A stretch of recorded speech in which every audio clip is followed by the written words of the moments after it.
강지 선생을 봤던 이유가 제가 파묘를 재밌게 봤다고 했잖아요. 이 파묘의 설정들이 이 강지 선생에서 많이 따왔다라는 이야기를 듣고 파묘에 영감을 준 이 강지 선생이라는 작품은 과연 어떨까라는 생각으로 보게 됐고요. 실제 감독이 인터뷰에서도 언급을 했죠. 이 강지 선생이라는 작품을 되게 좋아한다라고 언급을 했습니다. 옛날 작품들과 비슷하게 뭐 소재를 차용을 했다거나 설정을 가져다 썼다고 해서 저는 뭐 문제 삼을 생각은 전혀 없습니다.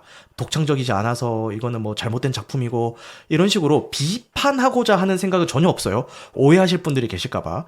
저는 파멸을 더 잘 이해하기 위해서 본 거지 그거를 비판하고자 하는 건 아닙니다. 막말로 요즘 세상에 새로운 게 어디 있어요. 다 옛날에 있던 거지. 일단 처음에 제가 이 강지 선생을 보게 된 목적은 파묘를 이해하기 위해서 본 거였는데 전혀 의미가 없었고요. 왜냐면은 그 설정이 비슷한 건 맞아요. 기본 설정은 비슷합니다. 어떤 거냐면은 이제 조상의 묘자리를 잘못 써가지고 후손들에게 어떤 악영향이 오게 되고 사업이 잘 안 되고 여러 가지 악영향이 오게 되고 그래서 조상의 무덤을 다시 파가지고 파묘는 파묘를 하는 건데 말 그대로 무덤을 없애는 건데 강지 선생에서는 이장을 하는 걸로 묘사가 됩니다. 무덤을 파봤더니 관이 세로로 세워져 있었다라는 그 컨셉이 강지 선생과 굉장히 유사하더라고요. 그리고 그 세로로 세워져 있던 그 관을 꺼내서 어떤 사정 때문에 바로 이장을 한다든가 아니면 파묘 같은 경우는 바로 화장을 시키지 못하고 어딘가에 보관을 해놨죠. 근데 그 보관해놨던 그 관 안에서 그 험한 것이 튀어나와서 일말의 사건들이 벌어진다. 이 기본 설정은 동일하더라고요. 그 기본 컨셉만 똑같고 그 이야기를 이후에 풀어가는 그 과정은 전혀 다릅니다.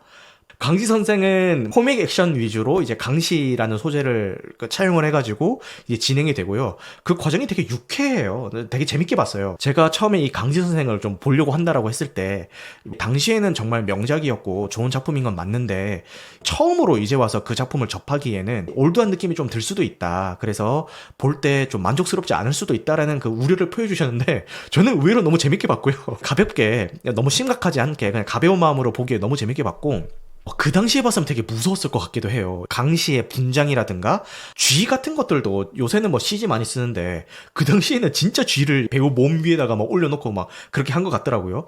그 당시에 이런 비주얼을 봤으면 얼마나 무서웠을까 이런 생각이 좀 들기도 하더라고요. 그리고 여기에 처녀귀신이 나오는데 이 처녀귀신이 되게 예뻐요. 영환도사가 그 진실의 눈으로 그 처녀귀신을 보면은 그 얼굴 한쪽이 눈알이 튀어나와 있고 이런 식으로 보이게 된단 말이에요. 그런 비주얼이 이 당시에는 되게 무섭게 느껴질 수도 있었을 것 같은데 그런 공포 요소랑 코믹 요소가 섞여 있어요. 이 영환도사의 제자가 두 명이 나오는데 한 명은 누가 봐도 코믹을 담당하고 있고 한 명은 누가 봐도 액션을 담당하고 있죠. 그래서 이 두 명이 액션과 코믹과 이 공포라는 요소를 적절하게 섞어가면서 좀 조화를 잘 이루고 있는 느낌이 들어가지고 이거 보는 동안 되게 재밌었고 제가 뭐 옛날 영화를 많이 본 건 아니지만 옛날에 강시 영화 같은 것들은 친구 집에서 막 3, 4, 5 모여가지고 비디오 테이블로 빌려보고 그랬어요. 그 당시에 봤던 게 강시 콩시 팡팡시라는 요 작품이 있었거든요. 누가 봐도 애들용으로 만들어진 영화긴 한데 어린 마음에 막 강시라는 그 존재가 너무 무서워가지고 친구 집에 모여서 이걸 봤어요. 그냥 보고 나서 집으로 가야 되는데 그때 뭐 가로등도 제대로 안 돼 있고 해서 그 집으로 돌아가는 길이 깜깜해가지고 진짜 전속력으로 뛰어가지고 집으로 갔던 그 기억이 아직도 있고 그리고 강시 영화 하면은 제일 생각나는 게 강시와 부시맨이구나. 부시맨과 강시가 만나게 되면서 이제 일어나는 해프닝인데 이런 소재에 대한 추억이 있었기 때문에 좀 더 재밌게 볼 수 있었던 게 아닌가 그런 생각도 들고 여기 나오는 뭐 영환도사가 쓰는 술법들 있잖아요. 칼 같은 거에 손으로 이렇게 찍 하면은 그 약 빛 같은 거 쫙 손 따라서 쫙 대면서 던지면은 날아가고 소설 테마록 같은 거 읽을 때 거기에 나오는 칼 이름이 월향이었나요?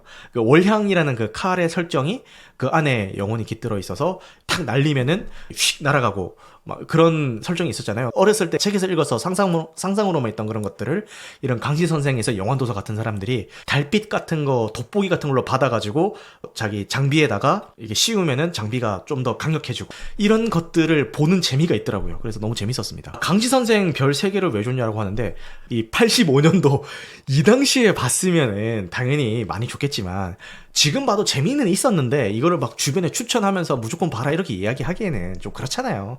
그래서 드리는 말씀이고 영환도사에 제자가 2명이 있는데 한 명은 액션 담당이라고 말씀을 드렸잖아요. 이 액션을 담당하는 그 배우가 진짜 날쌔요. 그 액션의 배경이 되는 곳에 있는 지형지물들을 자유자재로 다 다룬다고 해야 될까요? 뭐 철봉 같은 기믹이 있으면은 말도 안 되는 높이를 점프해가지고 거기에 매달려가지고 강시의 공격을 피한다든가, 아니면 진짜 높은 어림잡아서 한 2층 높이 정도 되는 그런 난간에서 맨몸으로 그냥 뛰어내린다던가, 아니면은 뭐 사람의 몸을 타고 야마카시 하듯이 이렇게 타타타닥 타고 이렇게 한 바퀴 도는 거 있잖아요. 그런 걸 한다든가, 이런 맨몸 액션들이 미쳤어요. 지금 봐도 야, 저거는 대단하다 이런 생각이 듭니다.